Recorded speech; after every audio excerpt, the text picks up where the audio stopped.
Hello and welcome back to our countdown to Halloween, where we are taking the opportunity in October and looking at the scarier side of comics. Now, for this video, I want to talk about Arkham City, The Order of the World. This is actually my pick so far this week.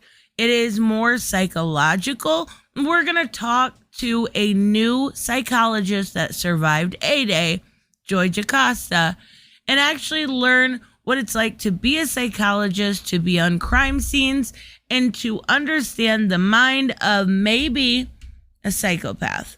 Definitely a psychopath, or a couple of them at the bare minimum. But if you are new to the channel, of course, hit subscribe, hit like, leave me a comment down below. Let me know if you read this or you picked it up. It had a $4 price tag.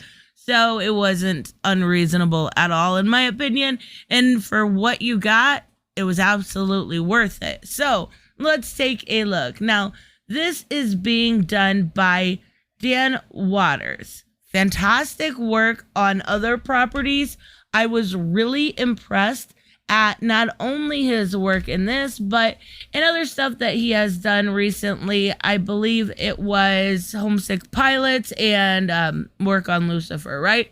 So the art is done by Danny. Now, this is a newer artist to me. The first time I had seen this artist was on the Miracle Molly Secret Files. That was my pick of that week. So this artist, Danny, is doing a fantastic job. I really like their artwork, and I am going to continue to try to see what else they do. I enjoyed it a lot. So we meet our Joy Jocasta. She is a psychologist at Arkham Asylum, and she is trying to catch the ones that escaped on A-Day but didn't perish. There were a few that were kind of on the question mark list, right? And not just the Riddler. Okay, bad pun. I tried. But we have a little girl here, and she's being used almost as bait for Ratcatcher. Ratcatcher comes through, and he kind of wants to eat the little girl.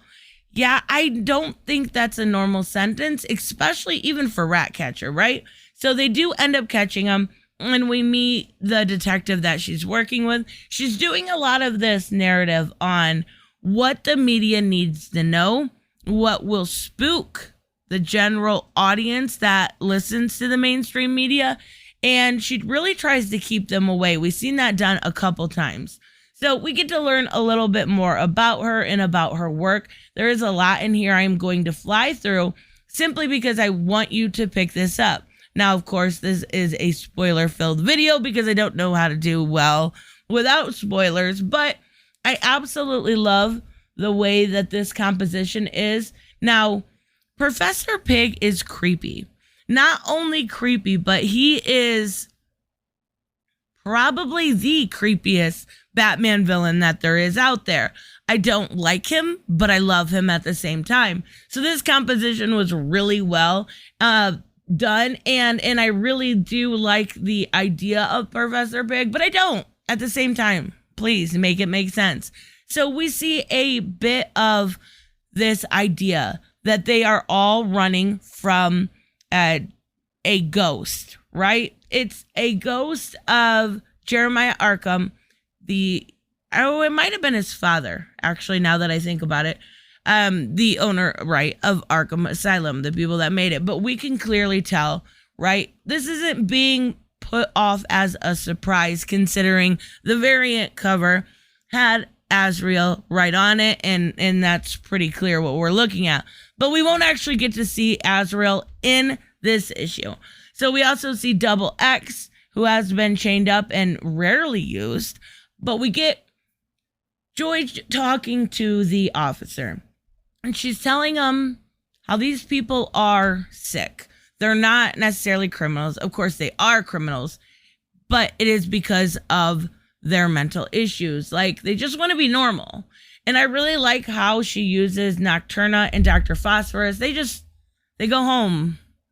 They watch Jeopardy.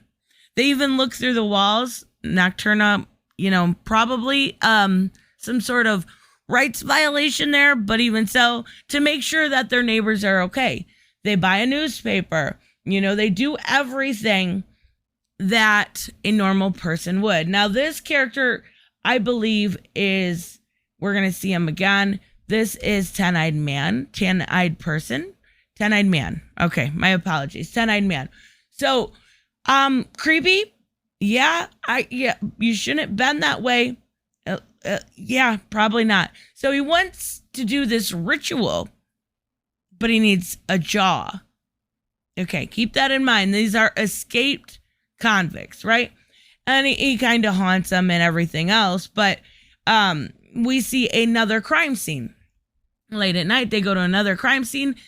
They literally say they smelled hot dogs cooking. That's why they went down there, because they thought maybe it was a bum cooking hot dogs, and it was people. And one screams and happens to be alive. Now, initially, this is where I had the issue, and I don't know if it was on the art or what, but I actually thought this was Mad Hatter until she goes off and chases him and is able to actually find him. And he's like, oh, you aren't him either. It's you. Like, he is happy to see her because of what kind of a doctor she is, how she's treated him, their, doctor-patient relationship and rapport. He just says, can we go home? Like, that's kind of sad in a way. I really, really liked that side of Jervis that we don't normally see, that more vulnerable side, right? He's scared also of the ghost of Arkham. It's not a ghost of Arkham, but, that's what they're leading you to believe. So she comes back home, and I skipped a little bit here. She comes back home, right? And there's blood. And we see that Ten-Eyed Man is actually kind of sitting on the couch. Like, that contortion right there is damn impressive. Anyways, and she's like, what are you doing? Why are you out and about? I can only keep you safe if you are staying inside, indoors. Stay here. Don't move. It doesn't matter. He still did, right? He got the jaw because they must perform a ritual. Okay. All right. So we see a little bit outside, and this is the man that he took the jaw from. And they basically say the man asked Ten-Eyed Man not to hurt him, so he just took it. But he didn't hurt him. So I'm not sure how that works, but we see a little bit of a story. Now, I told you to pay attention to this person before because this man is a veteran. And he had some issues when he came back. He had shrapnel and he was deformed and he was homeless. It is a issue we see a lot of times with veterans. It's really, really sad. People that served our country being put out on the street. And this is another one of those cases. And he was beaten and beaten and beaten. And basically it didn't say it, but come to find out that's Ten-Eyed Man, right? So she's going to perform the ritual. It'll all be worth it. Okay, he gets the ritual ready and she's going to, the psychologist, Joy is going to perform it. Says next, the Bloody Order of Azrael. Now, I skipped over a lot. I'm going to tell you that right now. You need to read the parts of this that talk about each individual, that talk about Ten-Eyed Man, that talk about Double X, that talk about Pig or Jervis Tetch. You need to read those parts, specifically the parts that look on paper, right? This is a psychological insight to their mind. And I think that's what I find so fascinating. I love discovering that side. You will hear this argument come up about once a year. Batman is just some rich white dude that is beating up on mentally ill people. Well, yes, they are mentally ill, but they are still criminals. So let's learn about them. Let's learn what makes them tick. And that's why I love this book. We learn a little bit of an insight as to what makes them tick. And it's so well done. It really, really is. Like, the art at first, I was like, okay, I liked Miracle Molly, but the art kind of threw me for a loop. And then this art is so perfect for this book, this horror element. The art absolutely drew it all together. So I really, really enjoyed this. But of course, let me know what you guys think about this. It was really good. Like, I would love to sit down and be able to do some sort of psychological profile on some of the villains of Arkham. I know they're not real people. I understand that. But I think it's very fascinating.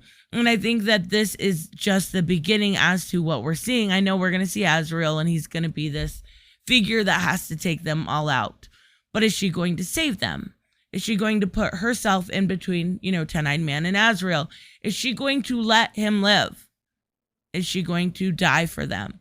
Is she going to let us know a little bit more of what's going on in their brain? That's what I love. Absolutely. So great character development, great book. Let me know what you think. I will see you in the next one. Bye-bye.